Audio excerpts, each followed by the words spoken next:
ทางเบิดบ่ว่าสิเป็นการเกิดบ่ว่าสิเป็นการบ่เกิดขึ้นอยู่กับโตเฮาเองเป็นผู้กำหนดเองเด้อคำว่ากำหนดเองคนที่มีธรรมจึงจะสามารถรู้ได้คนเข้าถึงธรรมคนเข้าถึงความจริงแนวทางต่างๆจึงสามารถรู้ได้แต่ว่าคนบ่เคยฟังธรรมรู้บ่ได้บ่มีเครื่องเทียบจึงบอกให้ทุกคนว่าทุกอย่างเราเป็นผู้กำหนดของเราเองเกิดเราก็กำหนดเองไม่เกิดเราก็กำหนดเองผู้เข้าถึงหรือผู้รู้แล้วแม้อยากไปก็ไปหมายถึงนิพพานแม้ไม่อยากไปก็ไม่ต้องไปขึ้นอยู่กับตัวเขาเองทั้งเบิดนั่นแหละทีนี้เฮาเน้นย้ำทุกมือเลยเรื่องฐานที่ตั้งแห่งจิตเฮาจงกำหนดฐานที่ตั้งแห่งจิตเอาไว้ในกายแต่ว่าไม่ได้ผูกขาดหรือจำกัดในการรู้ลมหายใจแล้วสิ่งที่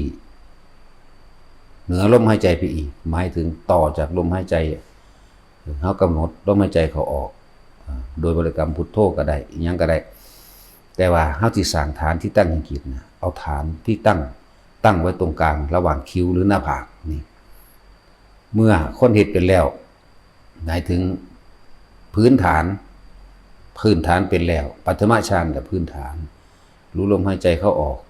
หรือสิมีคำบริกรรมด้วยหรือไม่มีก็ช่างประคองไว้จนเกิดความรู้สึกนิ่มหน่วงนิ่มๆหน่วงๆนึบๆอยู่ตรงกลางระหว่างคิ้วนั่นแหละจงตั้งไว้ตรงฐานที่นั่นเรียกว่าฐานที่ตั้งแห่งจิตก็ว่าเป็นสติก็ว่าเป็นเครื่องกำหนดรู้ก็ว่าเป็นความรู้สึกที่เป็นอุเบกขาก็ว่านั่นแหละให้ตั้งไว้ตรงนี้ต่อมาก็ทำจนชินคือว่าเริ่มชินและเริ่มชำนาญขึ้นไปแล้วฐานที่ตั้งให้จิตนี่ที่เป็นอักขระฐานหมายถึงกายอันใหญ่เลยคือเขาไม่ได้จำกัดว่าต้องอยู่ในเฉพาะที่ตรงกลางระหว่างคิ้วหรือหน้าผากเท่านั้นคือความรู้สึกนิ่มหน่วงตัวนี้ที่นี่แค่เป็นผู้มีสติระลึกรู้อยู่กับความรู้สึกตัวบางที่มันก็ขึ้นตรงกลางหัวหมุนวนนิ่มๆเหมือนกับเอามือซ้าวรอบหัววนเข่าตรงที่จอมหัวก็ว่าหรือสิแซอยู่ระหว่างกลางหัวก็ว่านี่คือเรียกว่าไม่ได้กำหนดไม่ได้จำกัดแต่ว่าให้รู้สึกตัวตรงกลางระหว่างคิ้วหน้าผากกว้างๆลึกเย็นเข้าไปในกระดานหน้าผากหรือนิ่มนวลอยู่ตรงกลางหัวและบางที่มันก็เคลื่อนลงสู่ตรงกลางหัวกะโหลกหรือสมองก็ว่าไปนี่จึงว่ายันนี้ออกจากฐานใหญ่อักขระฐานอักขระแปลว่ายิ่งใหญ่หมายถึงฐานคือสติปัฏฐานนี่แหละหรือบางครั้งมันก็อาจจะเคลื่อนลงมาเป็นความปีติปราโมทย์เกิดความอิ่มเบิกบานอยู่ในลำธรรมกลางระหว่างอกเป็นจุดกว้างๆนี่เรียกว่าไม่จำกัดฐานแบบนี้แต่อยู่ในฐานใหญ่หมายถึงกายขึ้นอยู่กับสติของเฮาสิรับรู้ได้จึงบอกว่าฐานที่ตั้งแห่งจิตนี่สำคัญมากนั่นแหละจงอยู่ณฐานเดียวเอาฐานเดียวเอาวิธีเดียวก็ต้องวิธีปฏิบัติเพื่อให้เกิดความตั้งมั่นเพื่อให้เกิดสติมันมีต่างหลากหลายวิธีบ่ได้จำกัดนะบ่ได้จำกัดวิธีแล้วก็บ่ยืนยันผูกขาดในความวิธีของคนอื่นหรือวิธีอื่นๆผิดหรือวิธีที่เราทำถูกไม่มีผิดไม่มีถูกขึ้นอยู่กับคนที่รู้จักว่าเราจะอยู่ในฐานที่ตั้งแห่งจิตหรือสมาธิแบบก็แปลว่าจิตตั้งมั่นตั้งตรงไหนบางที่เฮาแค่รู้ลมหายใจเข้าคนที่ฝึกไปแล้วเกิดขึ้นตรงกลางระหว่างคิ้วก็ได้หน้าผากก็ได้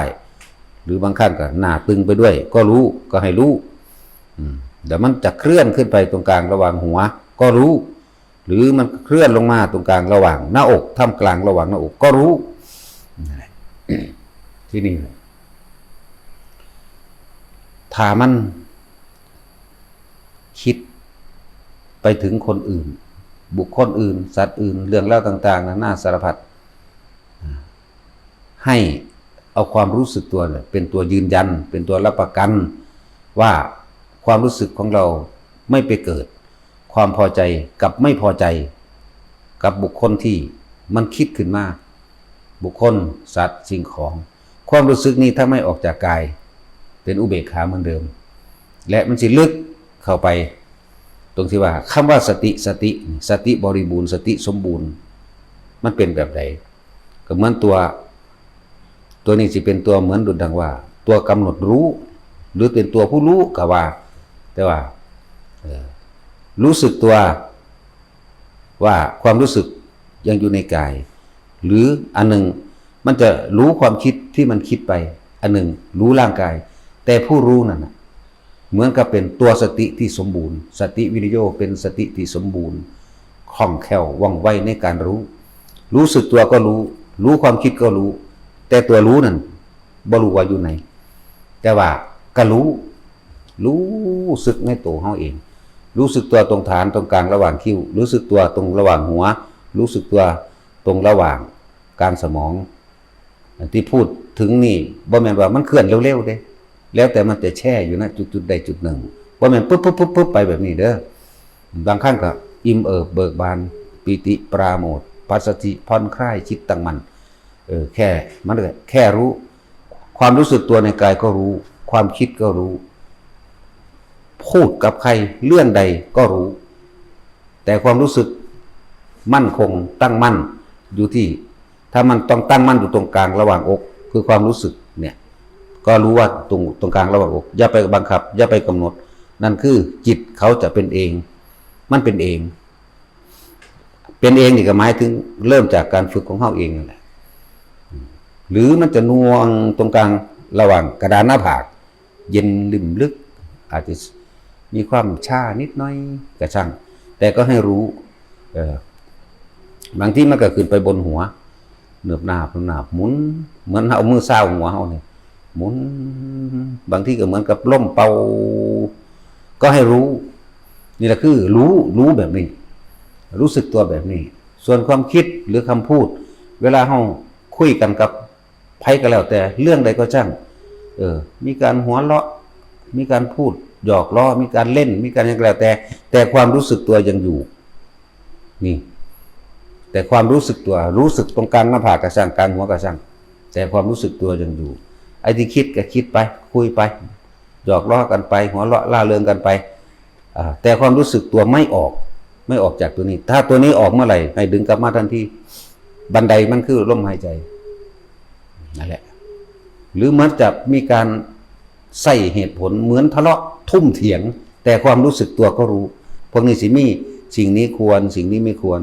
ที่ทุ่มเถียงกันไม่ใช่เพื่อเอาความแพ้หรือเอาความชนะแต่เป็นการปรับความเข้าใจให้เห็นตรงกันหรือบ่ขัดแย้งกันนั่นเองสิหัวเราะล่าเริงสิหยอกสิล้อไพ่ก็แล้วแต่ความรู้สึกตัวยังอยู่ถ้าทะเลาะแต่ทั้งโลกเขาจะว่าทะเลาะสำหรับผู้ฝึกเด้สำหรับ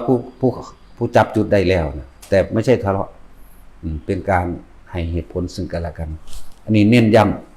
ำตอกย้ำเพื่อให้เกิดความเข้าใจมั่นใจในตนเองมากขึ้นแต่ละคนให้มั่นใจบางทีมันเมาอิ่มเอิบ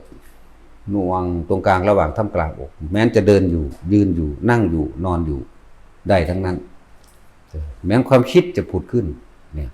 ผู้รู้หรือมันกลางๆล่างๆแต่ว่ามันรู้กลางๆมันจะบอกว่ากลางๆล่างๆก็ว่าได้มันสิรู้สึกตัวนี่ก็รู้ผู้รู้ว่ารู้สึกตัวก็รู้ผู้รู้ว่าตัวคิดก็รู้เข้าใจปะทุกคนฝึกจนชินชำนาญแล้วจึงบอกว่าเราเป็นผู้กำหนดของเราเอง